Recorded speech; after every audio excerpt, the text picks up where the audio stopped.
Good morning and welcome to 3 More Minutes. We are on day 7 of 21 days on promises. And today we are in the second book of Samuel and we're on chapter 7.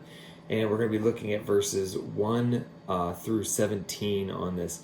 And we're actually going to be focusing mainly on kind of the middle piece, latter half of this as well. To kind of set the stage a little bit, King David has done a lot of battles, he's done a lot of warring and everything, and so he's been out and has not been able to relax peacefully. So this starts out with saying the king was settled in his palace and the Lord had given him rest from all his enemies around him. So he's kind of on a break and he's taking a minute. And Nathan, one of the prophets of God, comes to David and says, I have a message for you. And what's really cool is we're going to start in verse 9. And you're going to see in here there's 10 I will statements. So it's like 10 promises in one right here, just these few verses. So in verse 9 it says this: I have been with you wherever you have gone, and I have cut off all your enemies from before you. Now, here's the first one. Now I will make your name great, like the names of the greatest men on earth.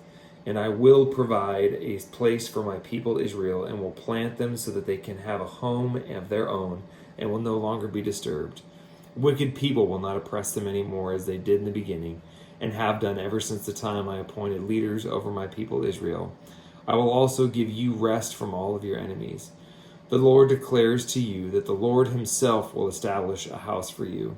When your days are over and you rest with your fathers, I will raise up your offspring to succeed you, and who will come from your own body.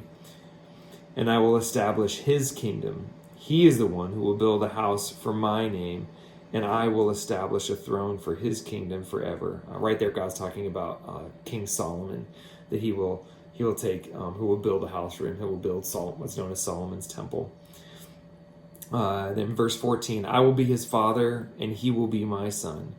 When he does wrong, I will punish him with a rod of men, with floggings inflicted by men. But my love will never be taken away from him, as I took it away from Saul, whom I removed from before you. Verse 16, your house and your kingdom will endure forever before me. Your throne will be established forever.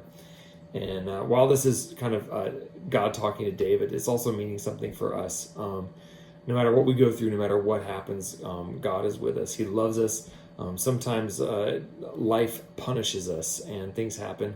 And like a parent, God allows those things because that's some of those things that we have done to ourselves, and we have inflicted those pains and those punishments there ourselves.